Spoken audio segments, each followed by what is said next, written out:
Today I've been feeling this invitation to speak um, on the topic of emotion broadly, but very specifically the emotion of rage, which sits in this bucket of the nuanced versions of, I'll say, anger. Anger. So these versions, which could be frustration, annoyance, irritation, rage, um, even disgust can be kind of a form of anger. I'm We'll just leave it at that for now, but there's these categories of emotion and the way that they exist in the body, and anger is one that I'm noticing, whether it's women, men, any person, it's one of the hardest ones for us to acknowledge and feel. And it carries a lot of confusion and shame and just real unintegrated relationship with ourselves. Um, when we are shut off from being able to connect with the pieces and the places in our body that truly have an element of anger related to them, related to something that's happened in our lives, just like any unfelt experience, we are we are closing off to life force moving through our body. And anger, rage, is very specifically one that supports us to feel powerful. Ooh, yeah. I just got a whole wave of goosebumps over me. I've had conversations this week with both women and men that have organically come up that are about each person's individual phase that they're in life right now. And noticing with them that the willingness and the comfortability to feel anger, to feel rage, to feel the frustration is really, really challenging. And I know what that feels like because it was for me too. I had a very shut off relationship to anger until over the last 3 years of my life and embracing the whole gamut of reconnecting and creating relationship with emotional energies in my body, ones that are arriving in real time and also ones that have been unfelt from experiences in my past. And I had to work through some things to really feel comfortable and to feel relaxed and to feel an opening to feeling anger. And in my personal life experience with anger, um, I had a mother who, when she expressed anger, it was very outward. It was very, ooh, I just like got this like, like wave of sadness roll over me, which I know connects to a part of me feeling the experience from when I was a young girl. That in our brain state, where we're at in our developmental human brain, as children, when we experience an expression that feels scary from a parent and that creates like a disconnect, because we're confused or we don't understand. And then we embody that as like, I did that. That's something related to me, my fault. That we shut down that thing in and of ourselves because um, to do that would mean to be angry in the environment of anger being expressed at me that feels scary, um, doesn't it can't happen. Or it can happen the opposite. For me, it was a shutdown. I think for some people, the way of contending with that can be the opposite. So I had a dad who didn't really show um, any of the spectrum of emotions. He was very steady, very calm, very consistent. Which there's a very like beautiful part of that part of my dad, which I'm extremely grateful for. And without going into depth about his childhood experience, um, he was very like kind of monotone. And just brief nugget there, like he didn't get reflected back the validation of his native emotional experiences, impulses, etc., which a lot of us didn't. And that's all about how we learn to be in truth with our own body's experiences is having those things reflected back to us, empathized back to us, validated back to us. And when we're not, the brain literally shuts those things down because they're not getting mirrored. So that was my dad, didn't get mirrored, super neutral in his presentation of emotionality and expression. My mom, on the other hand, was very loud in her expression of anger, and it was real for her. Like, as an adult, I get it. It was just an expression. As a child, that was very confusing and scary and caused me to have a really, like, disgusted relationship with anger. I was really pushed away by the expression of anger. It was like, ew, I don't like that. That's like, bleh. Um, People who were expressing anger, eh. Um, so there was some fear. I had fear around anger. I um, had a ton of dislike for anger. Really, truly a dislike, a disrespect. I didn't understand it. I thought it was bad. Um, because I didn't like how it was expressed, and this kind of grew into my years as a teenager and as a young adult in college in my 20s. Just witnessing this and being like, ew, I don't like that. I don't want to be like that. So, so because I wasn't modeled in either of these caregiver experiences, how to have a healthy relationship to emotion broadly, emotional energy broadly, but specifically to this emotion of anger, rage, etc. So, for those reasons, I did not have a healthy relationship to anger in myself. Anger, rage, all of these things are really important pieces of feedback because they help us understand where something is being violated, where something is being not met in a place of boundaried safety.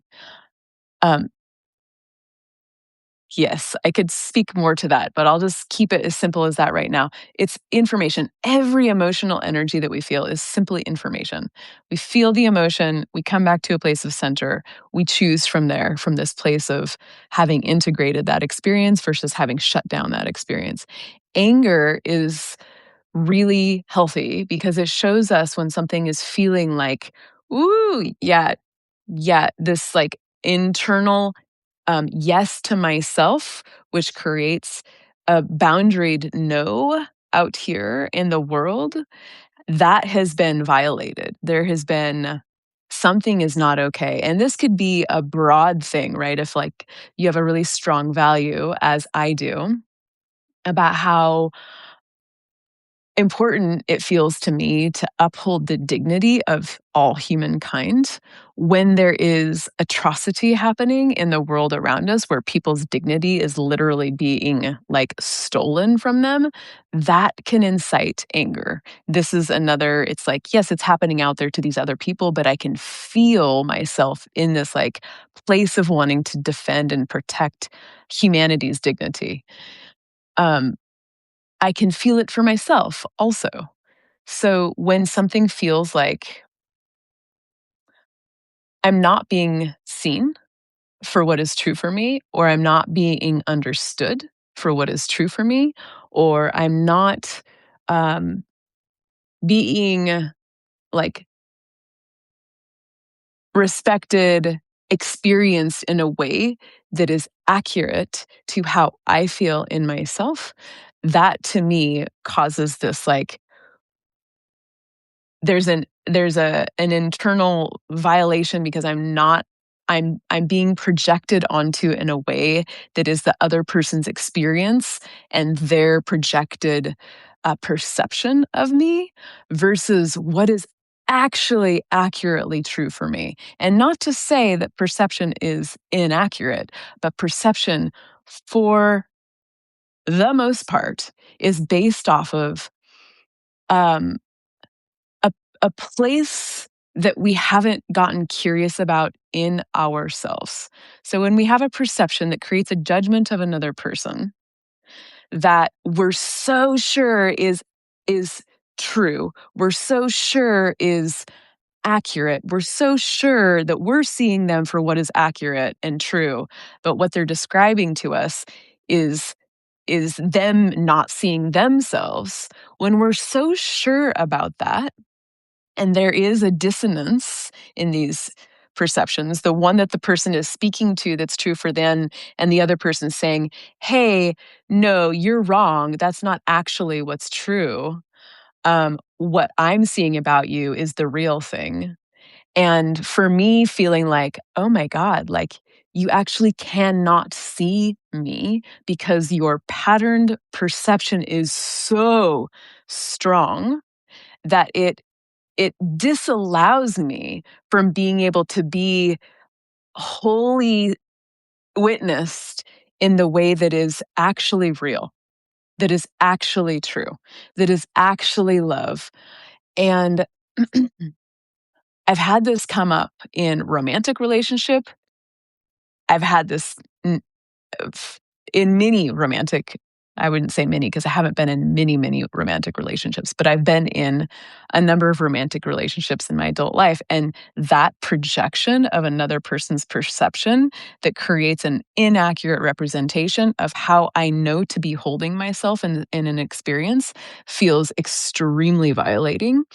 And um I have in my past then gone into this place of like, okay, I'll take that and I'll internalize the projection that's being placed upon me and see it as something must be unlovable about me. Something must be wrong about me. Something must be not enough about me. So I will keep working on myself. When in truth, when I look at my reflect back onto all of my romantic partnerships, it's actually been that in in a large way, the person I'm with hasn't actually been able to see me because their perception is so strong because it's coming from such a place of fear and protectiveness that they can't actually see me for who I am. And now I know that, and I know that, oh, that's actually just out of alignment for me. And I can't keep working to be seen in truth by this person. I actually just need to step away and go elsewhere. Um, So for me, that's one of the places that I've noticed where anger comes up for me.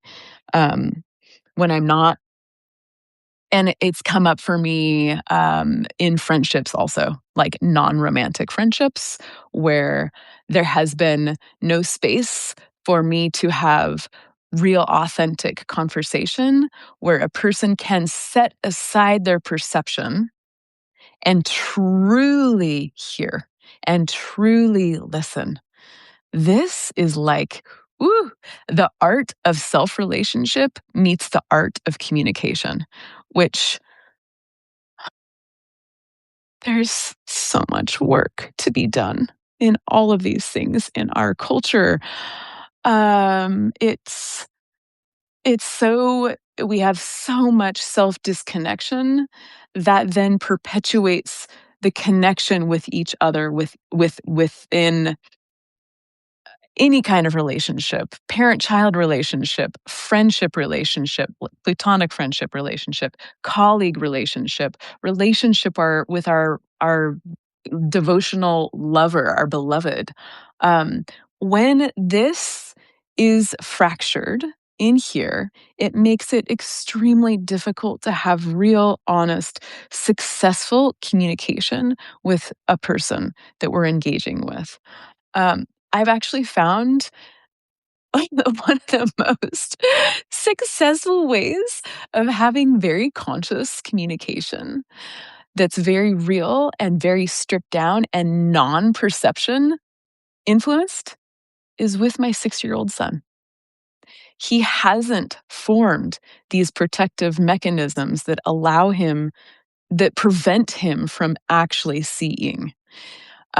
He can actually hear and listen and trust that what I'm speaking is is uh is legit. He can hear it and then, woo, okay, like, all right, we're done, we're good. Um, it's much more complex with adults because with adults, without that integrated self relationship, the perception, uh, the influence of the perception, which is another way of saying story, we hear it all the time. What's the story that you're making of this? What's the perception? What's there's another word that I often use to describe it. It's not coming to me right now. The meaning. Meaning, story, perception. So we have an emotional experience. That emotional experience is often based off of um, a place. Sorry. Okay. We have the emotional experience. The emotional experience is typically being triggered from a perception, a meaning, a story that we're making up about something. And then we will project that onto the other person because what we're feeling in that emotional experience, unless we have a healthy relationship with our own emotions and a practice of self responsibility, that this is what culture has taught. This is what so many caregivers teach children, which is like, the fault of me having this experience is out here. It's that person did it. This circumstance caused that. It's all the responsibility for all of it is being outsourced to something, to someone around us.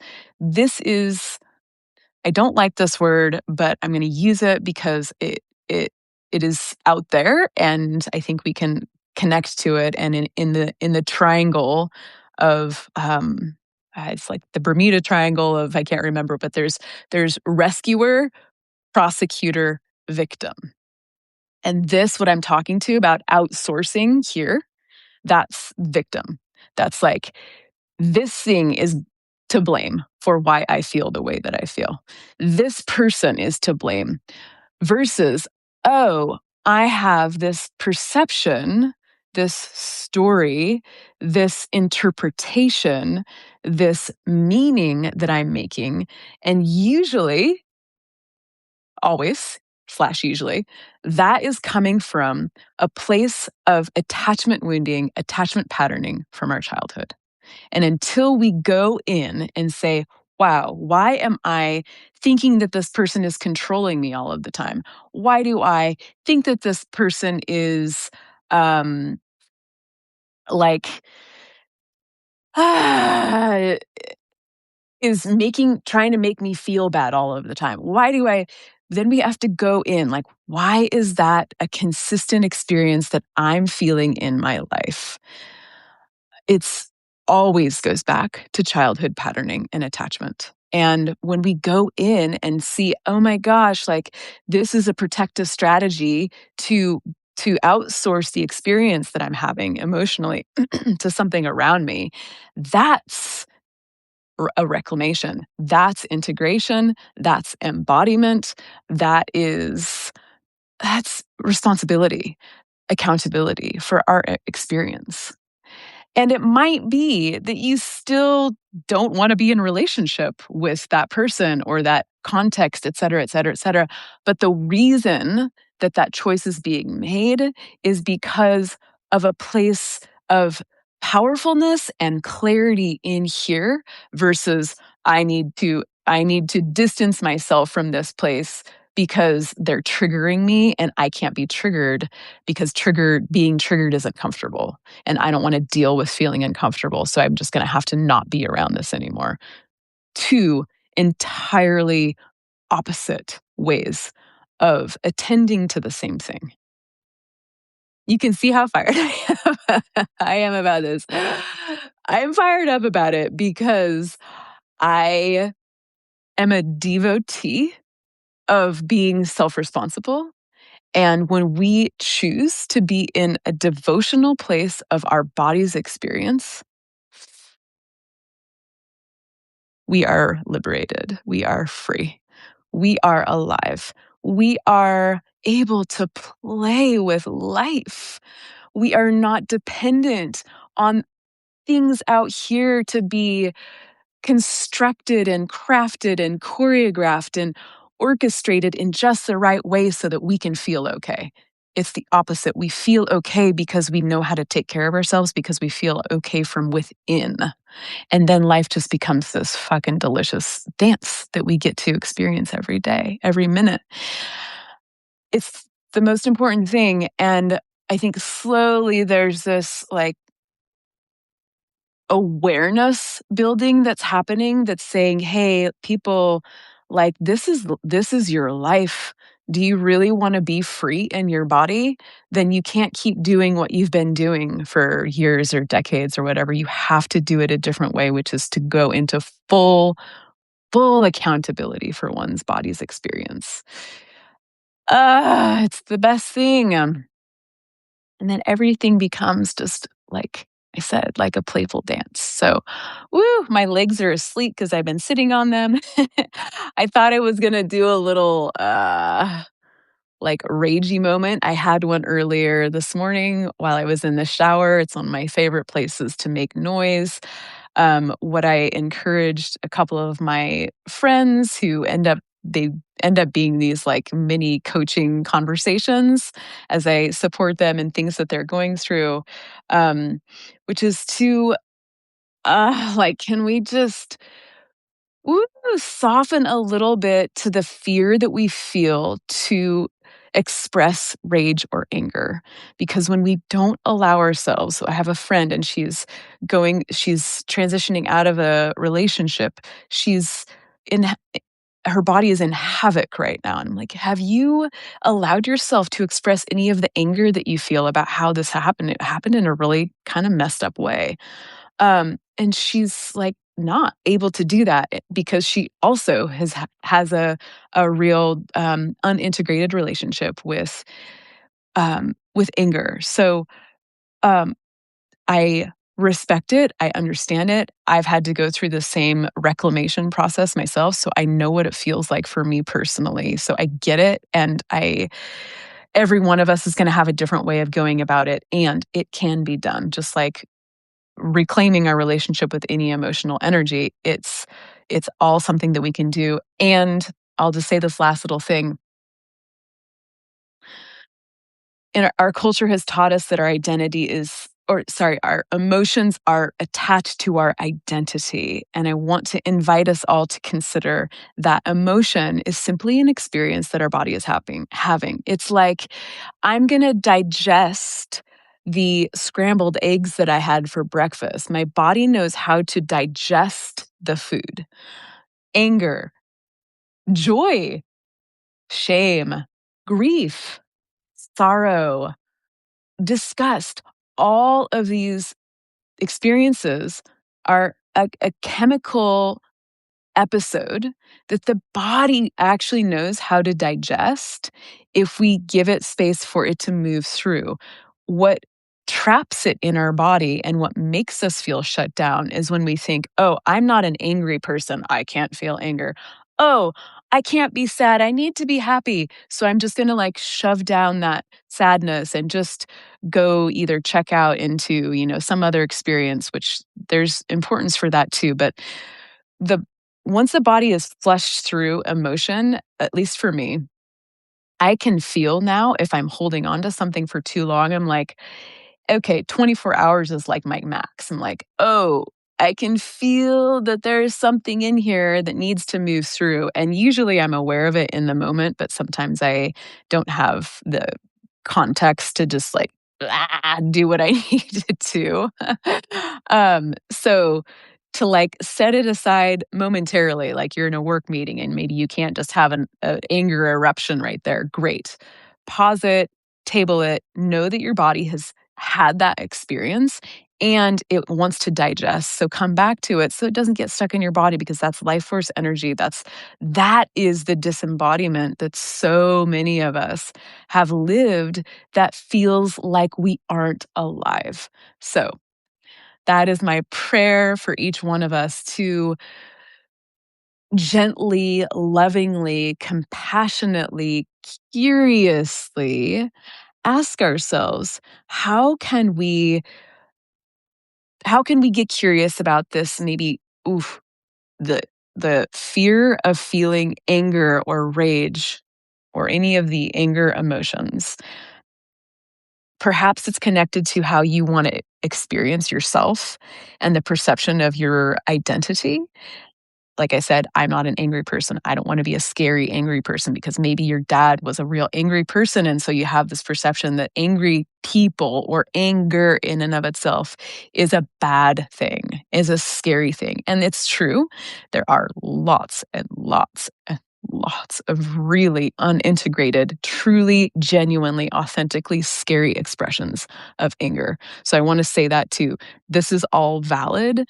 And we can honor that that's real while for our own body's liberated feelingness to recreate our relationship with this thing so that we can feel open and alive. Okay. Oh man, this is I could like talk about this for a whole weekend. Does anyone want to go spend a weekend together talking about emotional processing? Yes, it's the best thing. Okay. Thank you for listening.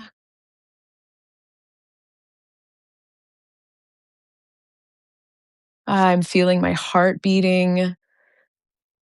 I'm feeling what feels like aliveness and passion and vitality in my body, which is just like a buzz and a clarity, an excitement, a passion, and joy. Hmm. I'm grateful for these spaces. Thank you for being here and listening in this real time moment or at a future place, time and space continuum. And thank you. And I will see you next Thursday.